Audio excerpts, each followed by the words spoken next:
Hi there, welcome to Dave on Your Health.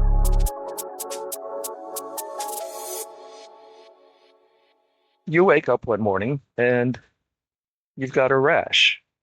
It's on the back of your neck. It's been there a couple of days, you think. So what are you going to do? You don't have a doctor, so you head over to the ER, right? You go in the sliding door. It's around the corner. You can't see it from here. This is for the ambulances. At the end of at the other side of this big room, there's a window. You go there. The triage nurse says or asks, "What's going on with you?" You say, "Oh, well, I have this rash. It's on the back of my neck. It's around the side." She asks you a few questions. How long has it been there? Does it itch? Is it prurient? She says, "Okay, go over there, sit down, and I'll call you." So you sit down next to the guy who's got a problem with alcohol, and you wait. How long do you think you wait? The job of the triage nurse is to figure out who needs to get seen most urgently. There's going to be somebody show up with a heart attack, somebody who's not breathing right, all this stuff. You're going to be there a while. Eventually, you will get seen. They'll probably do a good job for you, and they'll give you a big bill. This is not the way to take care of yourself. You need a PCP, or primary care provider, who can coordinate your health care and do all that nice routine stuff for you. We're going to talk about that. Hang on.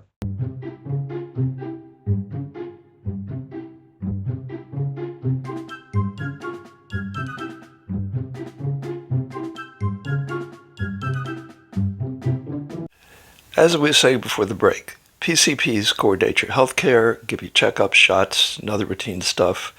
So you definitely want to have one of those if you can, right?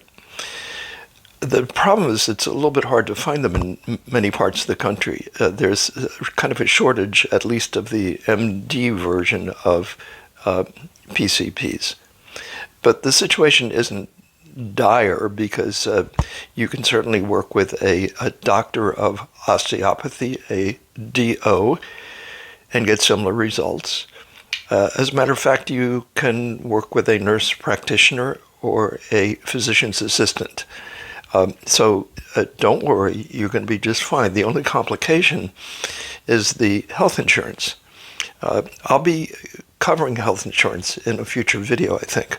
But if you're looking for health insurance right now, it is a little bit overwhelming. It's quite complex. So don't be shy to use things like HealthBird and other resources. They're out there and they can be quite helpful. Anyway, if you do have health insurance, check your plan, because that is what lays out what your choices are. If you don't have a plan, well, you're free to choose from anybody who has an opening, and you're also free to pay for all your own health insurance bills. What a deal.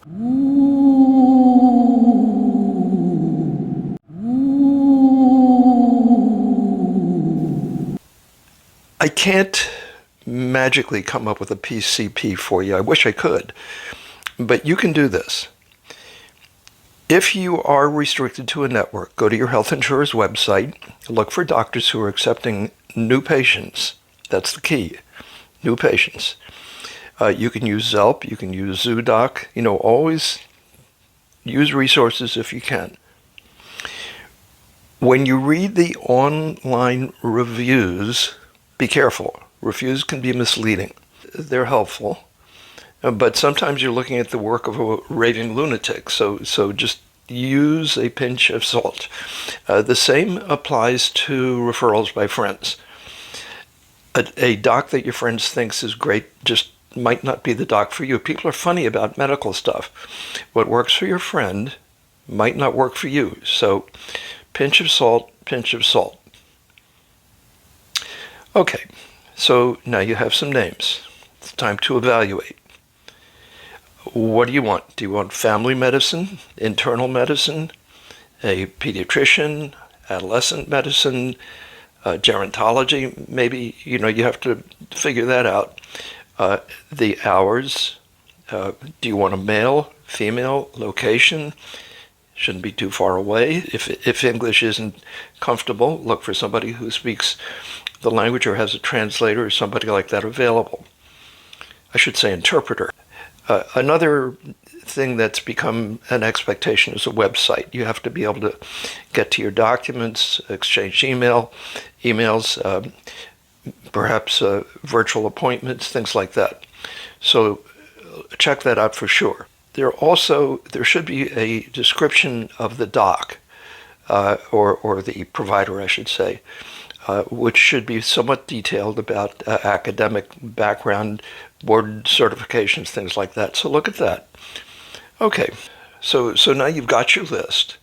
Make your best choice, set up an appointment, meet that person, and with any luck, at that point, you have a PCP. So that's about as much as we can say about it.